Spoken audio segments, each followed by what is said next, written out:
جنگ بدر پہلی اسلام کی جنگ ہے، وہ بھی جنگ نہیں تھی، وہ تو ارادہ ہی نہیں تھا حضور کا جنگ کرنے کا۔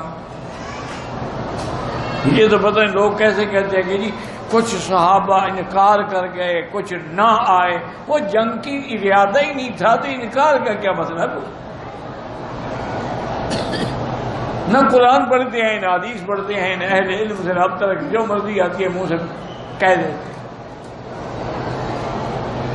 بھائی وہ تو جنگ کا ارادہ ہی نہیں ہے، تو ابو سفیان کے قافلے پر حملہ کرنے کا تھا کہ ان کو اقتصادی ضرب لگائی جائے،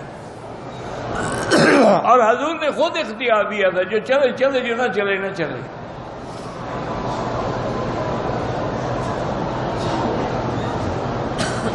باقی اصولی بات ہے کہ ایک جنگ ہے اور اتفاق یہ ہو گیا کہ قافلے کے بجائے ابو جہل سامنے آ گیا۔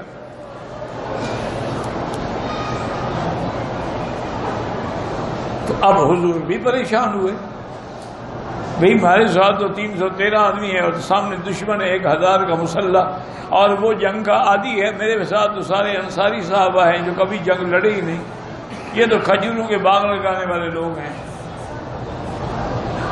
نہ ان نے کبھی جنگ دیکھی، نہ یہ لڑاکا قوم ہے۔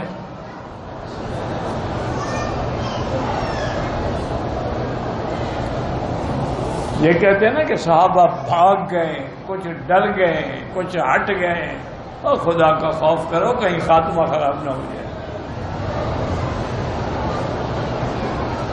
صحابہ کو پتہ چلا کہ حضور ہماری وجہ سے پریشان ہیں، تو حضرت سعد آئے جو انصار کے بڑے تھے،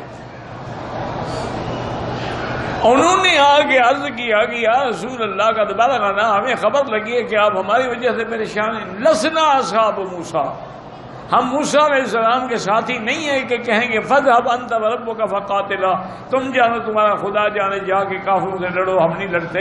نحن اصحاب محمد، ہم محمد مدنی کے غلام ہیں، میرا مدنی، ہم آپ کے آگے، آپ کے دائیں، آپ کے بائیں، آپ کے پیچھے کٹیں گے، جب تک انصار کا ایک بچہ زندہ ہے دشمن کی تلوار محمد مدنی کی طرف نہیں اٹھ سکتی۔ یہ بھاگ گئے تھے۔ خدا کا خوف کرو، کیا کہہ رہے ہو؟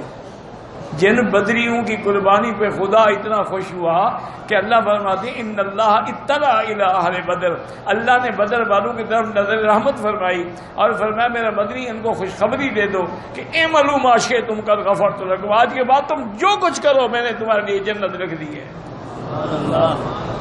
یہ بھاگ گئے تھے۔ کچھ تو خدا کا خوف کرو۔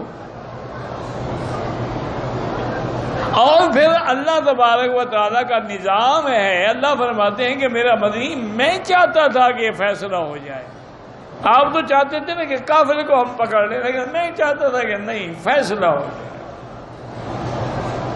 اور ہوگا وہی جو میں چاہتا ہوں۔ اس لیے اللہ نے فرمایا کہ ہم نے ایسا انتظام کر دیا کہ اب دیکھیں کہ ابو جہل کا 1000 کا لشکر ہے، اور یہاں 313 ہیں جن کو تم بھاگنے والے کہہ رہے ہو، یہ 313 عدد ہے اللہ کے رسولوں کا۔ ساری دنیا میں اللہ نے 313 رسول بھیجے ہیں، آج بدر میں بھی میرے مدنی کے ساتھ 313 ہے۔ 14 بھی تو ہو سکتے تھے، 12 بھی تو ہو سکتے تھے، اللہ نے چن لیا اصحاب بدر کو۔ وَلَقَدْ نَصَرَكُمُ اللَّهُ بِبَدْرٍ، تم کمزور تھے۔ تو اس لیے ہمیشہ یاد رکھیں کہ اچھا اس جنگ بدر میں بھی کیا تھا کہ نہ تلواریں، نہ ڈھالیں، نہ نیزے، کچھ بھی نہیں، کھجور کی چھڑیاں کاٹ کے حضور پکڑا دیتے تھے، یہ تمہاری تلوار ہے۔ اسی طرح جنگ ہوتی ہے، لیکن وہ منظر تھا، ایک طرف میرے مدنی کی شمع رسالت تھی اور دوسری طرف پروانے اور دیوانے تھے۔ اللہ کو وہ منظر اتنا پسند آیا، اللہ نے فرمایا میرا مدنی اپنے صحابہ کو خوشخبری دے دو، 3,000 من الملائکۃ منذرین، میں 3000 فرشتہ بھیج رہا ہوں تمہارے ساتھ لڑنے کے لیے۔ حالانکہ ایک فرشتہ ہی کافی تھا، 3000 کی کیا ضرورت تھی؟ تو اکیلے جبریل پر مارتے تھے، ستیہ ناس ہو جاتا، لیکن اللہ نے نبی کی شان بڑھانی تھی کہ ایک نہیں، ہم 3000، اور اگر آپ چاہیں گے تو ہم اور بھی 2000 بھیج دیں گے، 5000 پورا کر دیں گے۔ وَيُمْدِدْكُمْ رَبُّكُمْ بِخَمْسَةِ آلَافٍ مِّنَ الْمَلَائِكَةِ مُسَوِّمِينَ.